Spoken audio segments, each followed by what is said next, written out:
in this industry.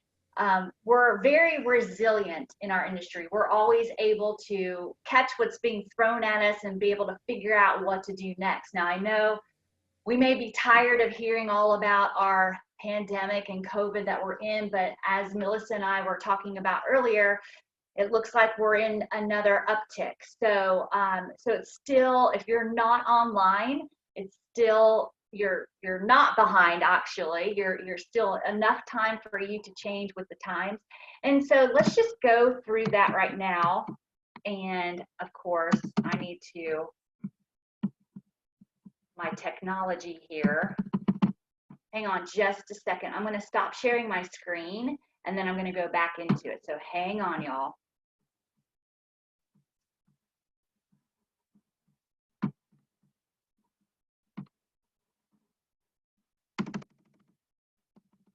This has happened to me once before. Hang tight. I'm going to minimize you guys and hi. This is what happens sometimes. Technology, I tell you. I know. Hang on.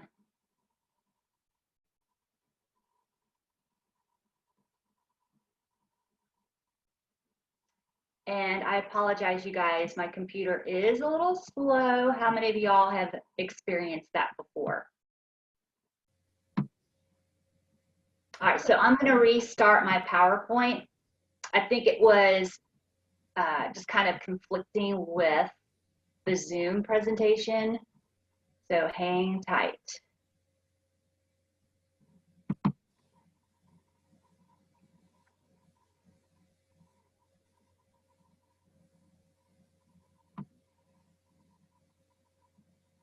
Okay, here we go. All right, so what I'm going to do is I'm going to go ahead and share my screen right now and then start from there. So,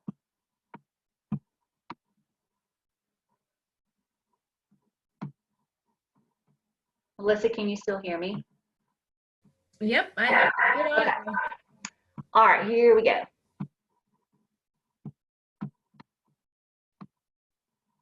All right, can y'all see that? Yes, we can. Okay. All right, so I'm going to hit the show here. And there we go. All right, how's that? Is that good? Yep, I got it. All right, perfect. All right, so I want to start with, this is what we're going to cover today in our session. We have our objectives. So we're going to first figure out where we are in the industry. So I think it's very important as health and fitness professionals, we know where we are. That way you have a grip on your specific circumstance and then the circumstances around you and in the rest of the country. So, you know, we're going to find out that you are not alone. We are all in, and I hate to say this, but we are all in this together and we are trudging along. So if this is your first time experiencing being online with your clients and you're a little confused and you're trying to figure out where you fall into place, just know that you are not alone. And there is still time for you to make that transition. So that it's very important to know the state of our industry. And then, you know, once you make that decision, okay, I am going to go online, I'm going to do, you know, there's so many different avenues that you can put yourself online. You can do video on demand, you can do a subscription, you can do transactional. So what does all of that mean? And so once you decide how you're going to go about doing it, you need to get noticed, and you need to get noticed above and beyond your competition. So we're going to cover that. We're going to talk about social media and how you, and then we're really going to talk about hybrid programming and how important that is for you to understand how hybrid programming, we're going to ebb and flow, I think, for a while. And then you're going to have that in your arsenal ready to go. And then once you do go online, how do you make money in this changing fitness landscaping? So we're going to get into it right now. This is what we're going to talk about today. Hopefully you can take with you some little nuggets that you can apply to yourself. I have a real problem of throwing the whole kitchen sink at people. So hopefully you can take what applies to you and then you can start implementing it immediately. So, what should I do? Here you are as a fitness professional. You could either be personal training, you could be teaching group fitness, but then you have to ask yourself, what should I do? Am I going to stick with my in-person classes? The whole online thing just scares me to death, and so I'm just going to stick with my in-person classes. So if the gym or the studio closes down, I'm just going to close down with them. And then when they're up and running, then I'm going to follow suit with whatever stipulations or conditions that they have, the guidelines that we have to follow. Am I going to do Zoom classes? Am I going to do on-demand classes, social media? How do I navigate the social media? And then, I think in our industry, we hear that word pivot a lot. And also we hear that terminology, our new normal. So what is our new normal? And what the beauty is about our industry is that you can create your new normal. And that's the beauty of it, because this has never been, it's unprecedented. So we don't know. So you can create what your new normal looks like. So I feel like in the fitness industry, we're tired of hearing the word pivot. And I love this little video here. So I'm gonna play it for you. I love Friends.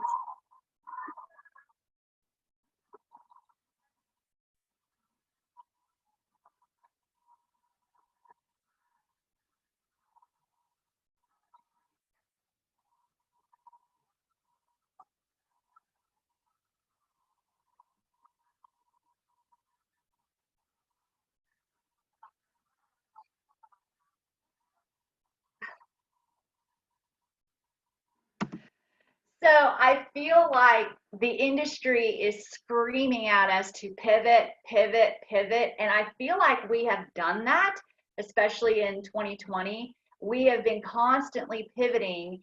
And I think that fitness professional is up to here with that word pivot. And so we're done pivoting. And so we want to move forward. So that's what we're going to talk about today, on how you can move forward as opposed to pivoting and pivoting and pivoting, because then we just start to make circles, right? So let's talk about the fitness industry and the state of the industry and where we are now. I've done a lot of research on the fitness industry and how it has evolved over time.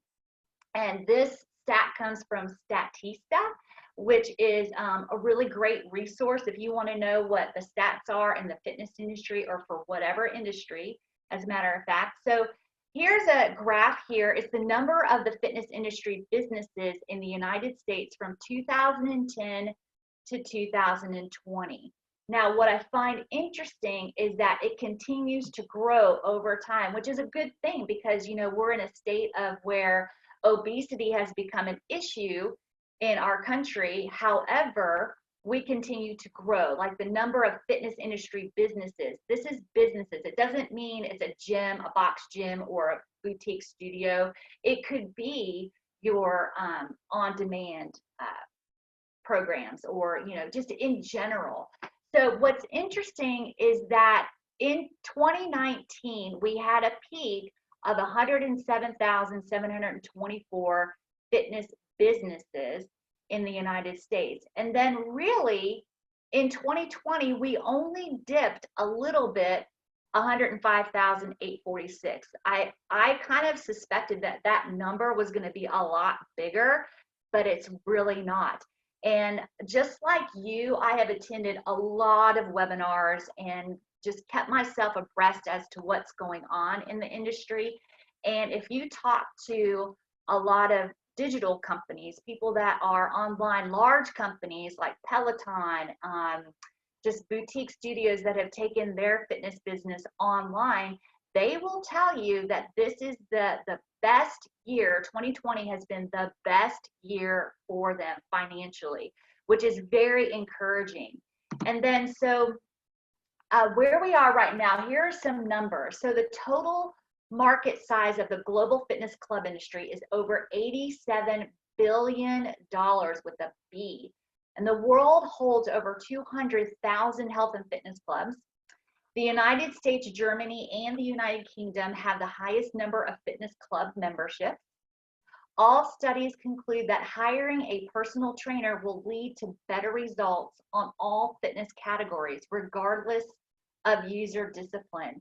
So that is very encouraging for you, that all the studies that have been conducted have all concluded that people know that they do need a personal trainer. They're going to get better results with you.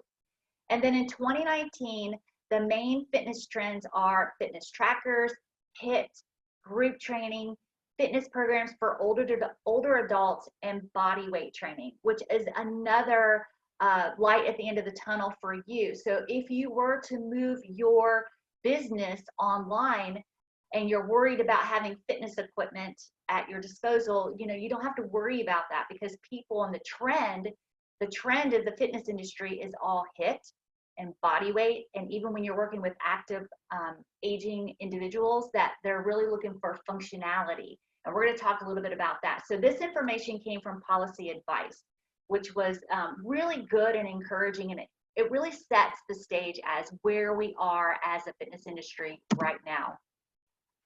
So what's also interesting is that big box and traditional gyms are shrinking, whereas boutique studios are growing. So in general, and putting online digital fitness on the side, it's apparent that big box gyms are shrinking. So if you ever go, and it depends on where you are in the country, if you're able to be open or not, big box gyms are shrinking. And it's these lower rate types of gyms. So you can go to a big box gym and pay $19.99 a month, and you have all access to equipment, to saunas, to steam rooms, group fitness classes at the big box gyms. Now, obviously, we've tapered back from the group fitness classes, but it was all encompassing, right? And that is actually shrinking. And so we kind of have the mindset that we have to offer low barrier offerings. So like low cost gyms are going to be booming, but they're really not. And what is really excelling are those boutique studios who are charging a premium price. And that is really popular right now. Another thing that's really popular, and I've already mentioned before, body weight exercises, functional fitness, and lifestyle programming. So, for example, millennials, really huge right now, they're into like hiking and rock climbing and mountain biking. So they want to do activities that stimulate real lifestyle activities. And that's really interesting to know. Also, trackables and wearables, the digital, like for example, like if you have a watch and you're tracking your sleep or you're tracking your steps, that is really huge right now. Anything someone can wear that will track their numbers, their sleep, their diet, that's really huge right now. Digital fitness or exercise anywhere, anytime is really huge right now. What I found interesting when, like I live in Georgia, and our gym is open right now, and we are one of those low cost fitness gyms where you can pay one low fee and have access to everything. We even have group fitness classes still going on.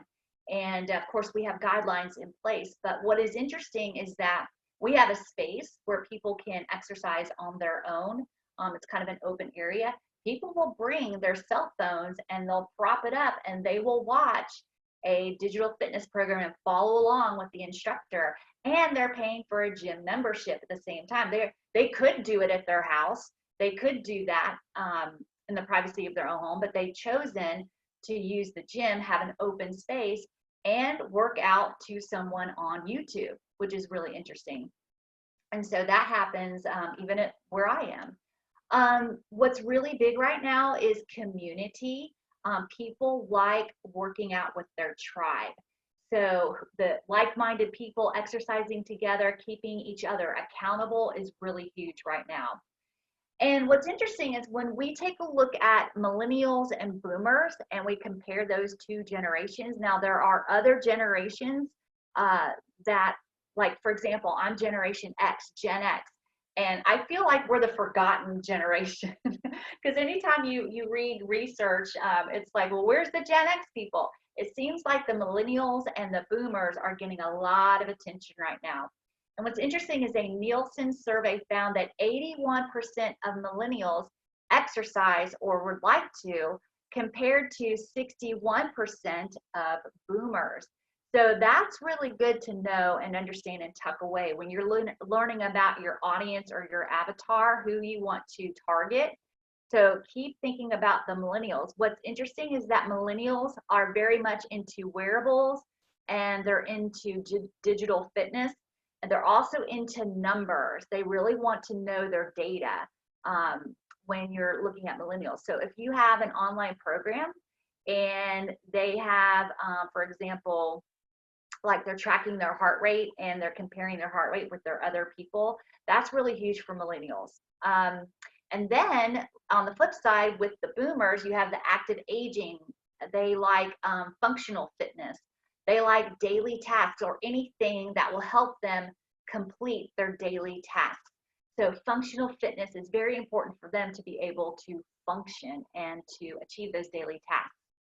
Also, stress management right now is huge. There's a lot of things going on right now that can create a lot of stress in one's life. So programming that involves breathing or stress management techniques, yoga.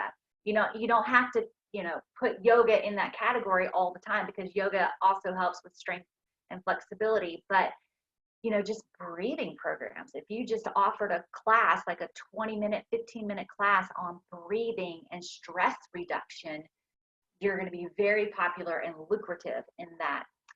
What's interesting is that there was a research done by Forbes Insights and Zoom. They collaborated and they surveyed over 400 senior executives.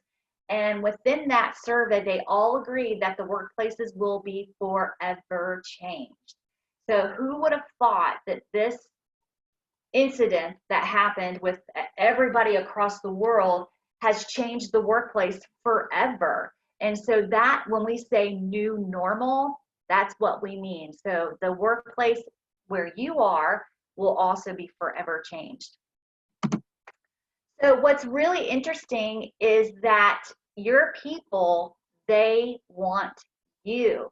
You are you. You cannot be replaced by anybody else, and that is why your clients love you. However, you need to be hyper clear of who you are, what you offer, and why it matters to your consumer. So you need to be hyper clear of who your avatar is. Who do you appeal to? And one individual that comes to mind, and we'll talk a little bit more about this, but she's also a FiTOUR trainer, a pro trainer, master trainer, presenter, Tracy Markley. She has created a niche for herself. She knows exactly who she is, and she appeals to stroke recovery individuals. And so she has designed her whole line of fitness. She has written several books on how to be healthy and fit, and you're in stroke recovery. So that is what I mean by know who you are, what you offer. She offers functional fitness, helps people with their balance. If they have a dropped foot, she helps with them to walk and why it matters to them. And so what she offers her clients matters huge to them, because they want to be able to walk again properly. They want functionality. So that is a great example of, she has decided, she's figured out her avatar. Now, also, what you want to do, if you're moving online, if you're moving your fitness online, you need to check out your competitor.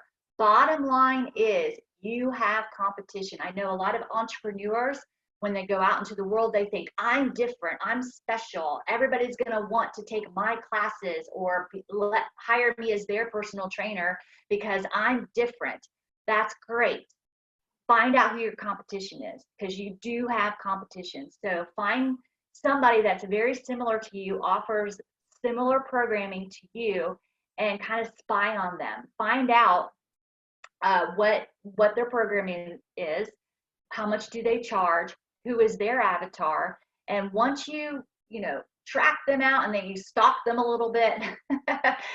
Find out what your differentiators are. So if you find a little bit of weakness that they have, if you see that weakness, then you could fill that gap. And why are you better than your competitor? You need to find that out and then offer it. So so do a little stalking, do a little digging, find out who your competitor is. Also, another thing that you can excel at is your price or your value. So determine what your competitor's pricing is. You don't want to outprice yourself. You want to create a lot of value in your program and then be a little competitive with the pricing. So I do want to say this, you have competition and you're not going to be able to be better than these big companies in terms of being able to expand your brand and to gather up all of those clients. My advice is start local. Start local and develop relationships with your local businesses, work together. And if you have been in in-person gym and you have that clientele, then you happen to shut down again, then work with your gym and say, hey, I'm ready to go. I can offer digital programming and let's work together on developing a price system for that. So, so develop your price and add value to what you do. Also, speed. People want things now and they want it fast. So just like video on demand, make sure that they have access to you and they have it quickly. That's one way that you can stand out from your competition. So the quality of your programming, and we've talked about that. You also want to nurture your people. Be a giver, not a taker. So if you're trying to develop a new audience or you're trying to go after new people, you've got your regulars that come to you online. You've developed that relationship.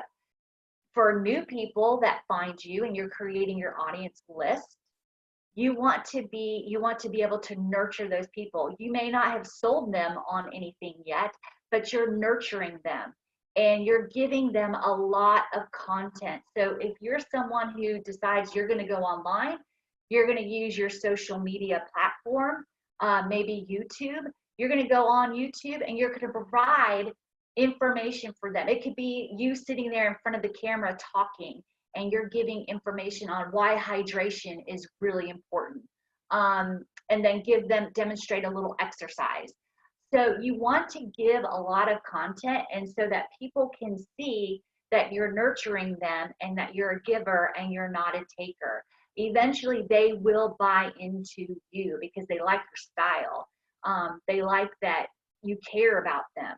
So eventually they will become a customer, a paying customer of yours, but you've developed that trust. What is really interesting right now is that the consumer wants a customizable, or they want that experience. They want member-centric programming. They want it personalized, especially millennials right now. They want programming that is specialized to them. They want to feel like you are all about the member, very member-centric, and not about yourself. It used to be that it was very glamorous and it was very rock star-ish to be a fitness professional, to teach in front of the class and be the group fitness instructor. And we do still have a little bit of that, and you're more of a celebrity trainer or fitness leader. But now the consumer is getting very savvy and very smart. They want to know that you care about them. They want it to be all about them. And so you're going to give that to them. Make sure that you are very member-centric and that you are providing a quality experience for them. Another way that you can stand out from your competition is that you want to show up often, a lot of times, in credible places with strong brand indicators. So you want to show up and, depending on what the name of your company is, show up with the label of your company on it, or anything that you are. If you're writing articles, make sure you have a little blurb in there about who you are, how someone can reach you, your website. Hook up with local businesses, maybe even a chiropractor or some sort of medical facility. and offer to give talks. So you'll be able to grow your audience by going around and giving talks about what you know, what you're an expert in. Go on other people's podcasts. So if you want to get recognized, hook up with somebody that has a current podcast and go on there to be a guest, talk about what you do. So that's another example. So I kind of talked about co-ops. In other words, get with other fitness professionals, do a YouTube video together, co-op with chiropractors in the area. You know, you can start local. If you really want to appeal to an audience that's local and go hybrid, which we're going to talk about in a minute, that's a perfect opportunity for you. And then you want to, the reason why they want you, your customers want you, is because you want to tell your story. You want to be authentic and sincere. You don't want to tell someone else's story. People like you for you and who you are. So be true to yourself, and you're also going to find your tribe. In other words, you're going to be who you are. You're going to get out there and present the types of exercises that you feel comfortable with, that you like. You do not have to be always with the trend just because it's trendy. Find what you are comfortable with, what you're comfortable in teaching, and your tribe will show up. Eventually, they will find you, but you've got to hang out. You've got to find out where they hang out. So go on social media. For example, if you are someone who is interested in teaching people that have multiple sclerosis, and that is your expertise, you know how to teach those people, you know how to help them. Those groups online, go to Facebook and find those MS groups where they're talking with one another. So go find where your tribe hangs out, and then don't sell them on anything. Just get in there, talk with them, interact with them. It goes along with that whole premise of nurturing your people. Be a giver, not a taker. Find out what they want and give it to them. So that's all about get noticed above and beyond your competitors. Bottom line is you have competitors, you have competition, and sometimes you just can't compete with Les Mills or Peloton, you know, for digital space. So why don't you just focus on being you, and your tribe will show up. Next, we talked a little bit about this. I wasn't sure if it was the horse before the cart type of thing, chicken and egg, but you really want to use social media as your platform. There's no, and they even have like advertising programs that you can buy in. They can, every time someone clicks, then you're paying Facebook or somebody for, you know, when you put out a sponsored ad, it costs a lot of money to do that.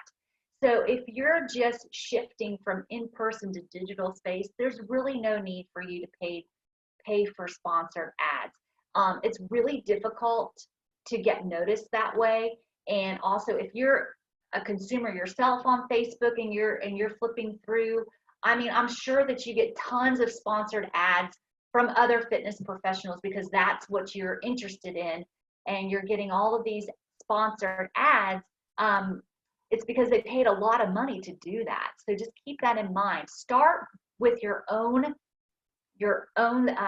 account, your social media account. So whether you're doing YouTube's or Instagram or Facebook, you know, whatever the popular social media platform you use, start with your own. And then when you're there, just remember you are a social media company. You're going to have to come to grips where you're going to have to get good at doing social media. And a lot of you already are. And then you just have to figure out how to monetize that. So if you're a media company, have an account with YouTube, have an account with Facebook and Instagram. Those are kind of like the three biggies. You can also use Twitter if you want, but for what we want to do, I think those three are the biggies. So you're going to do video, write articles, you can do webinars, and you can also do podcasts. But you can also repurpose that, and we'll talk about that in just a second. But the main thing is be consistent. Set up a social media calendar and choose one social media a day. In other words, so let's say you use YouTube, Facebook, Instagram. Set up a calendar where Sunday we're going to do this. Monday, we're going to do this. So whatever topic you want to cover, let's say for an entire week, you're going to talk about stress management. So it could be a video on YouTube about how to do breathing exercises to reduce stress in your life. You can also write an article about stress management, and you can post that in your Facebook. You can take a picture of yourself on Tuesday and, just about what you're doing in your world to reduce stress in your life. Take a picture of that, whether it's like doing like when you're out in corpse pose in yoga, for example, and you're doing breathing exercises. So you can pick a social media platform one a day and then set up a calendar and stick with it, but you have to be consistent. If you're going to do YouTube videos on Monday, do YouTube videos on Monday all the time. If you're going to use Facebook on Tuesday, do Facebook on Tuesday. If you do a multitude of those platforms, pick a theme for the day, and then you can post on all 3 platforms. And so that's how we get into repurposed content. You can repurpose content that is current. So you can do a video, you can transcribe that video, use that as an article, and then take a little snippet of that article and use that as your Twitter for the day. You can also do stories that are, just take a little piece of that YouTube video that you do and put that into your Instagram story. So you can constantly do one thing and then repurpose that one thing over an entire week. So that's what I mean by repurpose content currently, and then repurpose content in the past. So let's say a year ago, you did an article on the best core exercises. So you want to repurpose that, and you could repost that again, because people forget about stuff that you've written, or that if it was a video that you did a year ago, repost that. If you're like dried up in terms of content, just take content that you've done before and repurpose it. Grow your audience. We kind of talked about that a little bit. One way you can grow your audience is go do talks for other chiropractors, or maybe do a talk at a restaurant, how you can eat healthy. That might not be a good idea right now because there's no people going to restaurants right now, but go to where the people are and do talks. Socially distanced, of course, or you can do a talk if they're doing a digital webinar. If a chiropractor in town is doing a digital webinar, go ahead and get linked up with them and see if you can be a guest on their webinar. So that's how you can grow your audience. What we did with FiTOUR is we send out the notification to register for this webinar, and so people will sign up, and that's how we gather more audience members. And so we keep you in the loop as to what's coming up next. So grow your audience that way. Go where your tribe hangs out and start nurturing those people and grow your audience that way. You want to show your face once a day. Once a day on every platform, show your face so that people don't forget about you, that you're constantly, it could be you doing a teaser pose, or do a little quick video, or just take a picture. So people want to see your face once a day. Again, be a giver, not a taker. Constantly provide content, and eventually you will have those that will snag up your call to action, which is your paid programming. So every time you post a video, always have a call to action, like click the button here, click the bell so that we can notify you when we post our next video. Or if you want people to buy something, click here, you can buy here. But you always want to create that sense of urgency, like this is going to go away tomorrow, so don't delay, sign up today. So create that sense of urgency so that you can get people hooked into your programming. Your DMs, when people direct message you, that is money in your pocket. Now you've got a new audience member, you've added them to your list. And those DMs, if you nurture that person, you nurture that DM, that will eventually turn into money for you. And then whatever program you're offering, make it easy for somebody to sign up. So if you are doing a YouTube video on maybe a 5-minute core workout, and then you encourage people, you have a call to action. Hey, if you want the whole 30-minute exercise video, then go here, click on here, and make it. And when they click there, it should take you to one page, name, email, pay, done. That way they get it really easy. So, so just make it easy for them. So be loud, social media, and really it's all about word of mouth. Do y'all remember this? If you're my age, you might remember this commercial, and I'm going to speed it up and get to right here.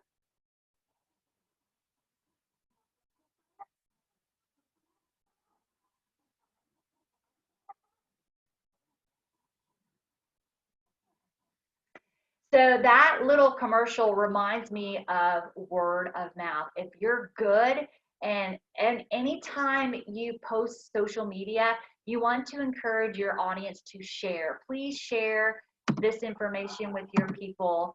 And hang on.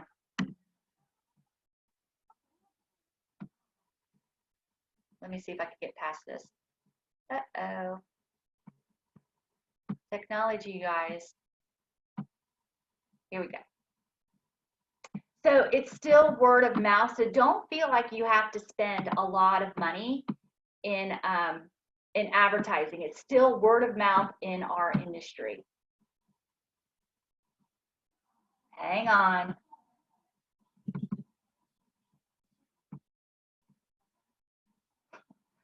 You guys are going to be stuck on this commercial forever. Okay, there we go. All right.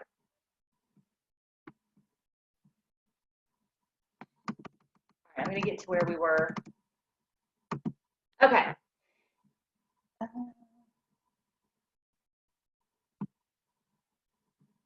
I'm wondering if that embedded thing is just taking me to, there we go.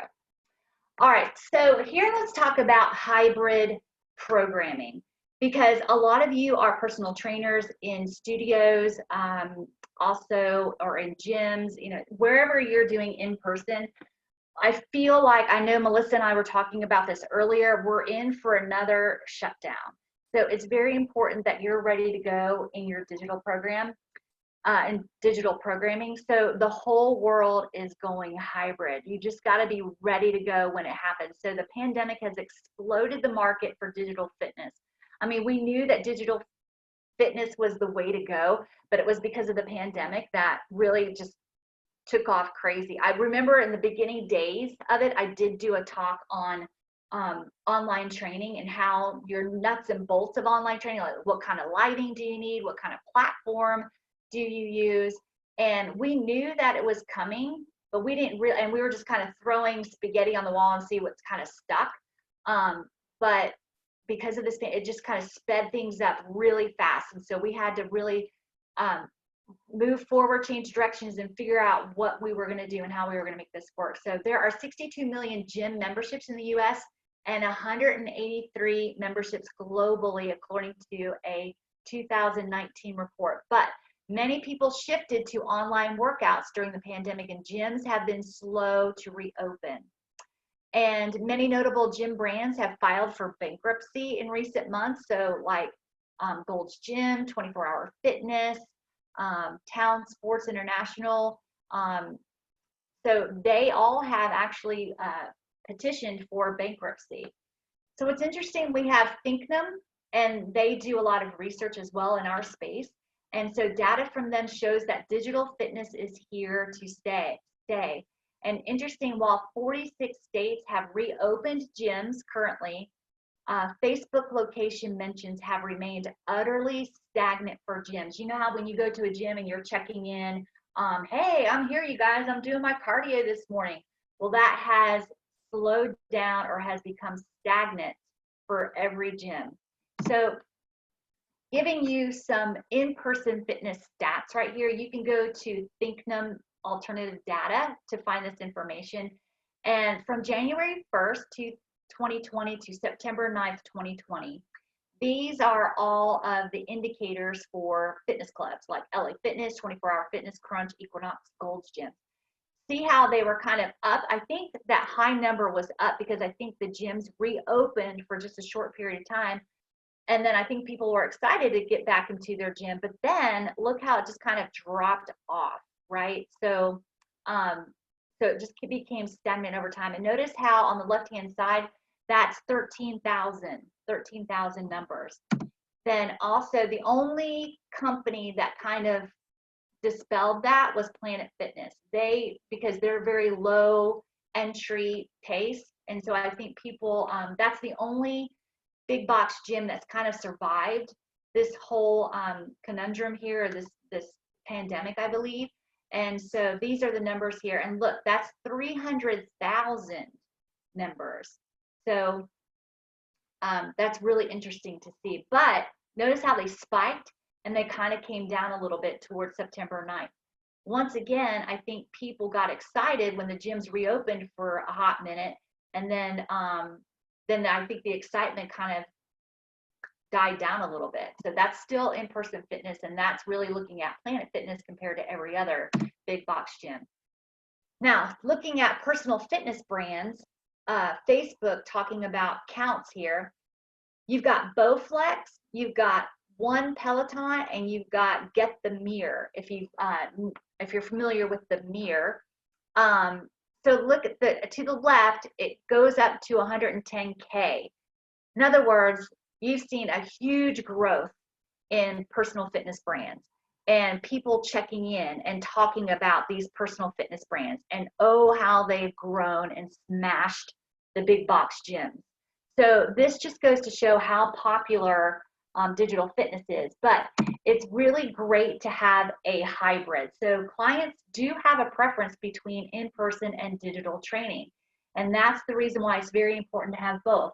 My personal experience is that I had a client that just returned today, and she was not interested. And she told me straight out, I stopped training her back in March, and she just returned to the gym today. And she flat out told me, texting me, saying that she was not interested in any digital fitness classes or anything like that, that it wasn't advantageous for her. She doesn't stick with it, and that she will just wait to see me in person. So there are those individuals that will just wait. I had two other clients. It was a little semi-private group, and asked them, hey, I'm going to be doing virtual fitness. Would you like to sign up for this class? And they were like, nope, we'll just wait until we feel a little more comfortable coming to the gym. We like seeing you in person.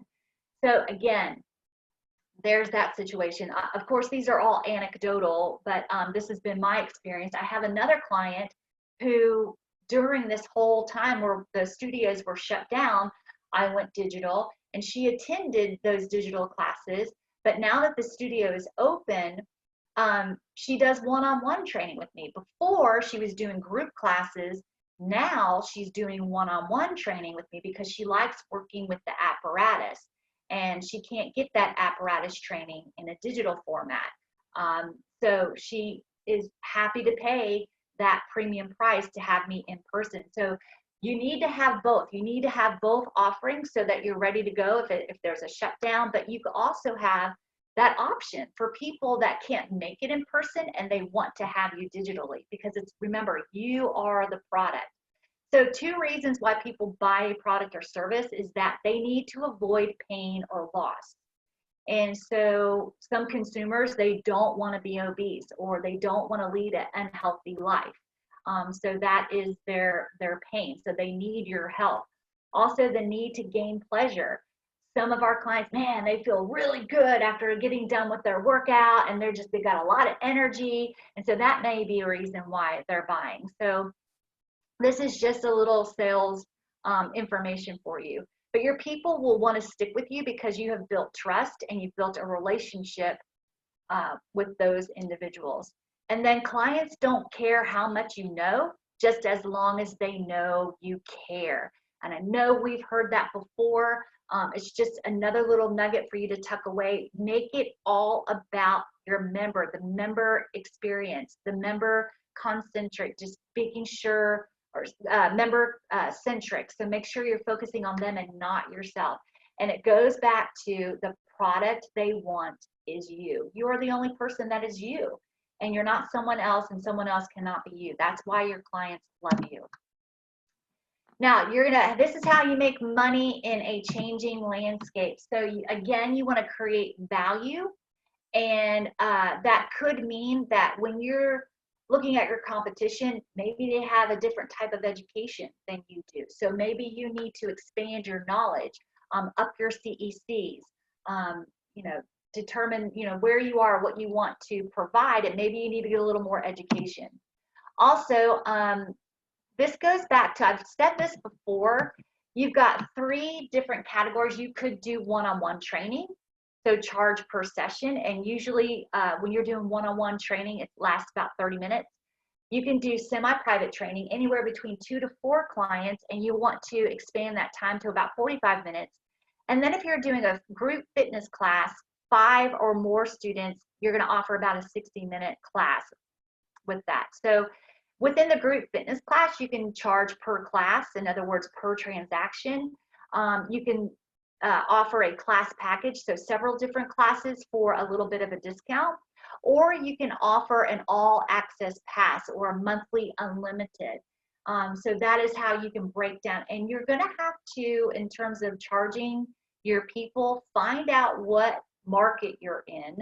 If you're getting more local people, so find out, what do you charge and what is more appropriate for your marketplace, because me being here in Georgia, if I'm appealing to a local audience, they're not going to want to pay the prices that people are paying out in LA or New York. So be comparable within the marketplace that you're attacking, you're targeting.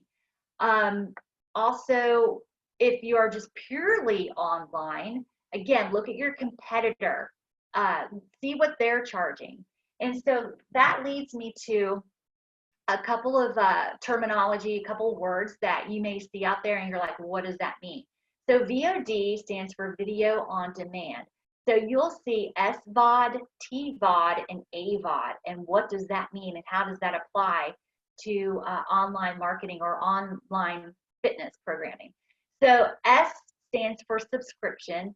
So again, that could be monthly all access. So you can provide a program online, and that could be a subscription. They have all access to that. TVOD stands for transaction. It's a pay per view. This would be like if you were in a studio and people want to drop in for that one class, they're going to pay for that one class. That's more of a transaction. So once they see it, once they view it, once they exercise with you that one time, that's it. That's all they got. And then they're going to have to pay again. AVOD is advertising. This is where you're providing free content. And this is like on your YouTube channel. You're providing a free 10-minute workout, and you're kind of wetting their palate. You're getting their juices flowing. They want more of you. So they'll dive in and they'll pay for your paid programming. So how do you price your packages? What is the approach? Well, one big popular approach is you want to price your product based on the connection with you and the connection with your member. So if you are providing on-demand video, and these are all ranged here on the slide, it's all ranged for, it goes from the lowest amount to a higher amount. The value is the least valuable to the higher valuable, the least amount of pricing to the higher pricing. So start with your on-demand video. These are videos that you've recorded and you're putting up on your online platform. And so that's going to be your cheaper entry product. And then you can do a live broadcast. In other words, you're not going to have interaction going on. You could be on a Zoom platform where you're just doing the exercises and they're just following along. Or it could be a Facebook Live in a private group. And so it's a live broadcast. You're doing the exercises, they're following along. That is a live broadcast. Or it could be bi-directional. So for example, if you're using Zoom, you can see them, they can see you, and you're providing feedback for them. So you're going to charge a little bit more for that. And then in person, if you're going to still go to the studio and have that hybrid programming, in person, you're going to charge an even more premium. Your semi-private training, or even your group fitness classes. If you're doing those 3 in person, go to that in-person pricing. So that gives you an idea of how you're going to base your pricing. Also, let's go back to specialization, be hyper clear about who your avatar is. Another, so some examples here, maybe you're training physical therapy released clients. They have nowhere to go. They went through physical therapy and now it's like, okay, now what do I do? You can take advantage of those people. Active agers. Are you going to be training that group? Athletes, are you going to be training athletes like swimmers or basketball players? That could be a group. So again, be hyper clear and then advertise to those people. Again, if you're going to be when we talk about liability insurance or how to charge people, you could be an employee, a W-2 employee of a gym or a studio university. And when those places get shut down and you're able to go on,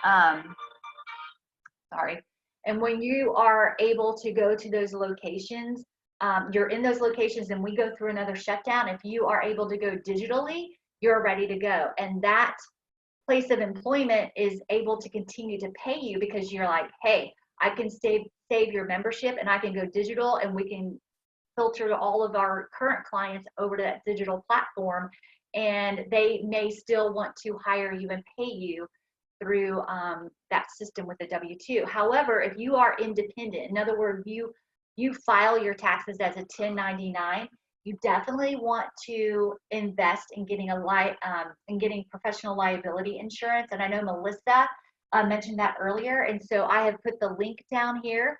If you're interested in getting professional liability insurance, they even offer digital coverage. If you're doing digital online programming, they will cover you. And it's very reasonable. I know I was researching it a little bit because I have to renew as well. Like it's $149 for the entire year. So it depends on what kind of coverage you want to get. So I definitely encourage you to look out for that.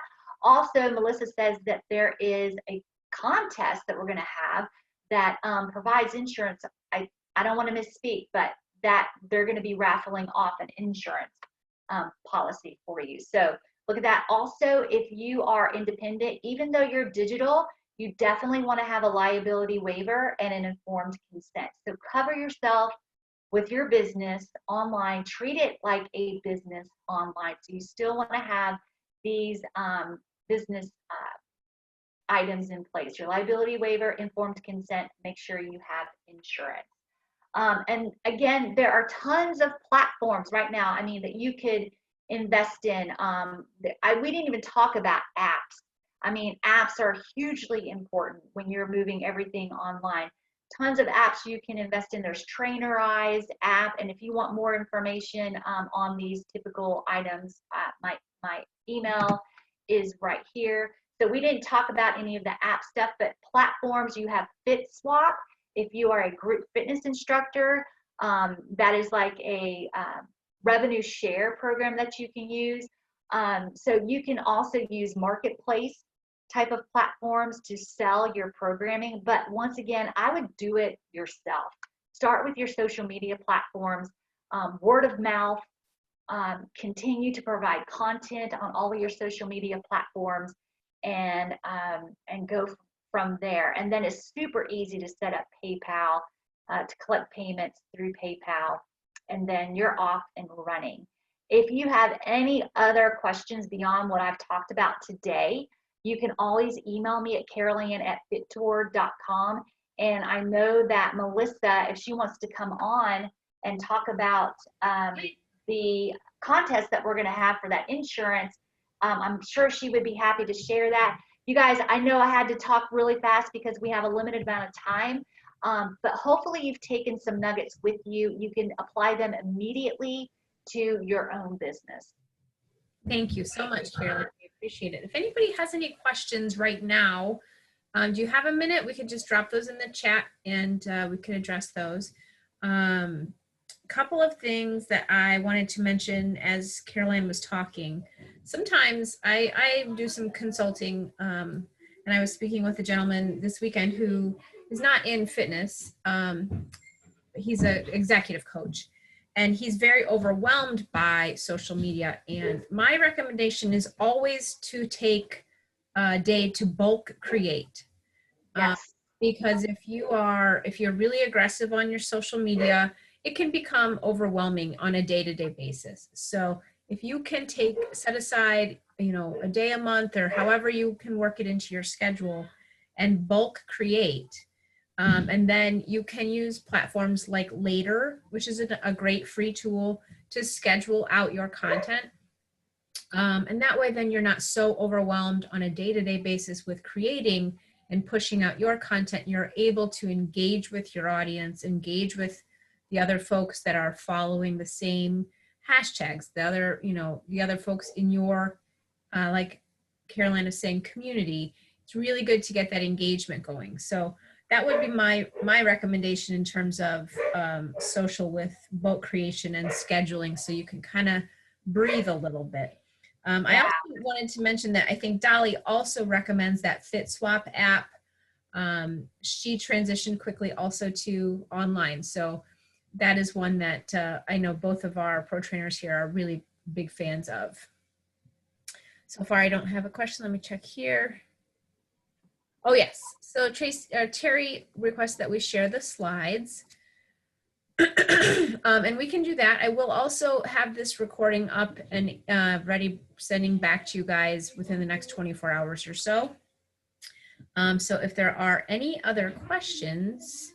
I do want to mention this. I know somebody commented that they could not hear the video, and I feel like that is a Zoom PowerPoint conflict. If you could not hear the video, just look up Friends and Pivot. You have to watch that 30-second clip. It is so hysterical.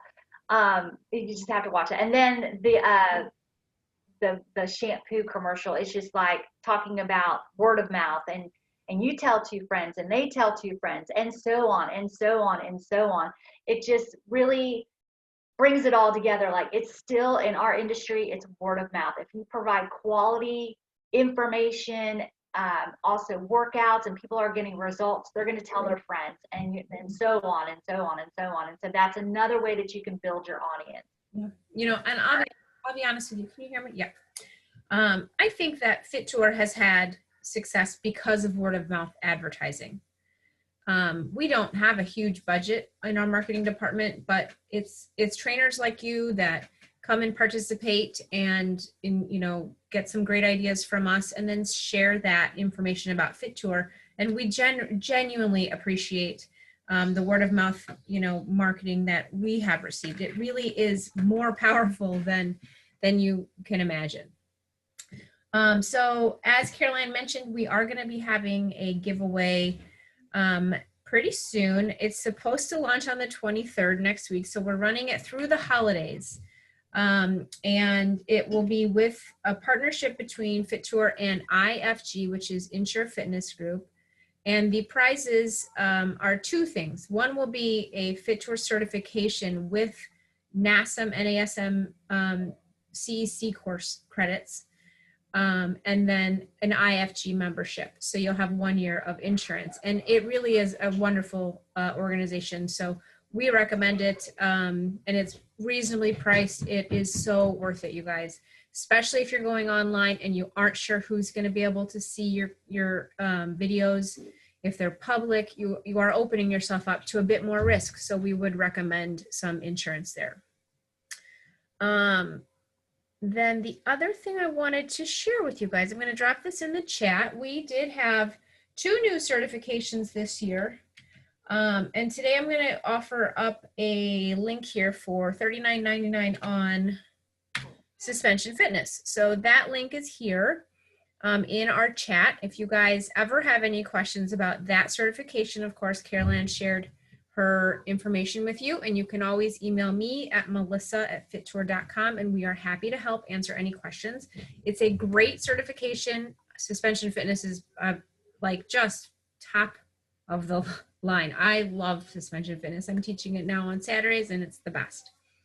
So if anybody has any other questions. I just want to give a shout out to Tanya Leal, I think is her last name, and she says she's new to the FiTOUR family. So we want to say welcome. We're excited to have you.